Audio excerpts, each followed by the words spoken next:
Graeme Souness is alongside Simon and myself. We're fast approaching 12 noon. Want to get a bend on with this, Simon. When I heard this, I said, surely not. So this match between Newcastle United and Tottenham, scheduled for May the 22nd, 3 days after the final Premier League weekend in Melbourne, Australia. Yeah. And now it's likely the PFA will get involved. Maybe the LMA will get involved in this. Graeme, I don't know what you make of this, but both these Premier League clubs intending to take all of their international players with them for Newcastle against Tottenham on what is potentially a 21,000-mile round trip, even if they have summer commitments with their countries. And of course, quite a number of these players will be earmarked for the Euros in Germany. Here we go again. I can hear, if Martin Keown's at home listening, Martin, I'm sure I've heard you shout out towards player welfare. Can you believe that the two clubs, A, would wish to do this, and B, Graeme, are pressing on with it so soon after the end of the Premier League season and with the Euros coming up? Why are you surprised? In other words, should I be? No, you shouldn't be. It's commercial activities. They're not interested in player welfare. You know, they're going to travel, they're going to be in a pressurised cabin for the best part of 24 hours going there. I've done it. And when I was actually playing in Italy for Sampdoria. Scotland, we had to go and play the winners of the Oceanic group, which were Australia, and we flew down to Melbourne to play a game there. And I can remember my president, Mantovani, and at Sampdoria said, you'll be going first class. They'll pay for it. They wouldn't pay for it. And I think he put his hand in his own pocket. So I went first class out of Rome late one night. I actually took my wife. We went down there and played the game. But it was 0-0, I think. I remember it. Yeah, it was so far from being my best. But McAvenny won it at Hampden. Yeah, I just can't believe that you would agree to that. You know, with so much at stake.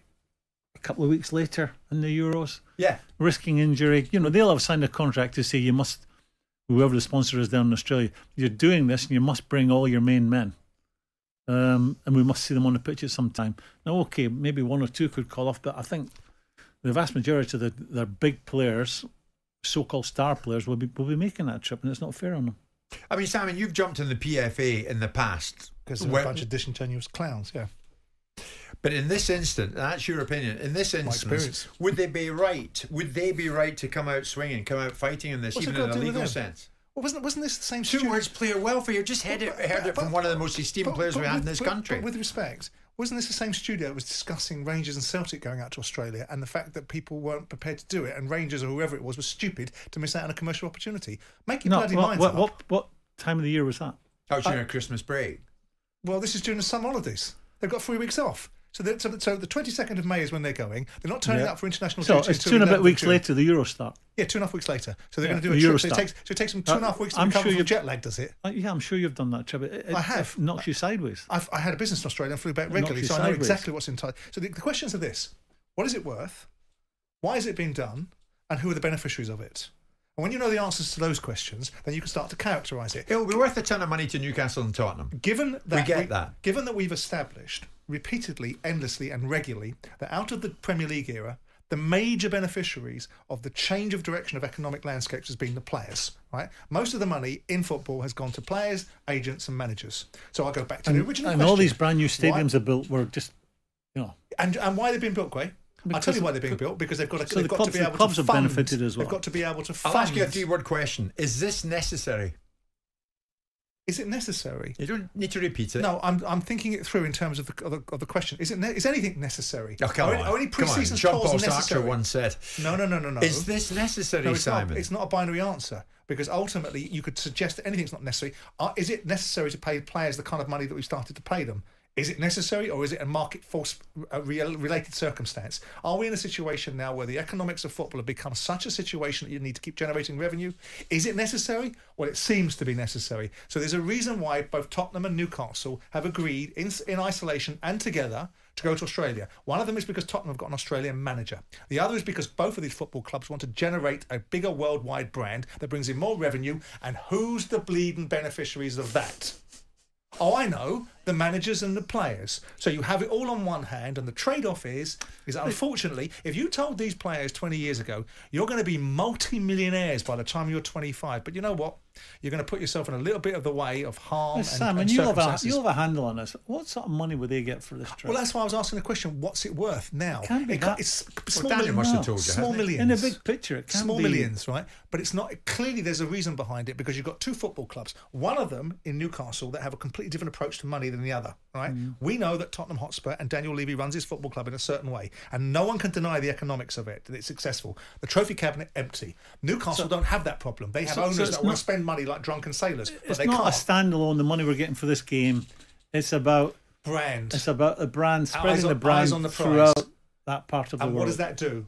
It generates It's not revenue. about. It's not about what they're earning from this game of football. In But a it's about- standalone it's about- situation. it's How about a couple spreading of the weeks before the brand. Premier League season starts? Well, maybe Not they- 3 days after the end of it. I would suggest to 3 you- days They before do that as well. Tottenham might They'll have do fought that. their way into a top four place. They'll do that as well. So you Or they ask, might have missed out you on the ask top four yourself, place. you ask yourself a question: if you've got the bulk of the Premier League last season and the season before, with a few exceptions, losing money, right? And why is that? Because of the cost of transfers, the depreciation criteria, and also ultimately the wages. If we want something different, let's change the economic model. Let's stop giving all of the money to the players and the agents and the managers and make it more sustainable in that perspective. And then you won't need these huge and seemingly unwieldy, unnecessary tours of flying in first class, having your bum wiped half the way, having a pedicure, getting off, being told how wonderful you are, and getting back on a plane, and then having 2 weeks wherever you feel like. Because you can get on a plane whenever you feel like it. You Where can do go I to book a Dubai holiday whenever you like feel that? like it. As a PR exercise, it's not great.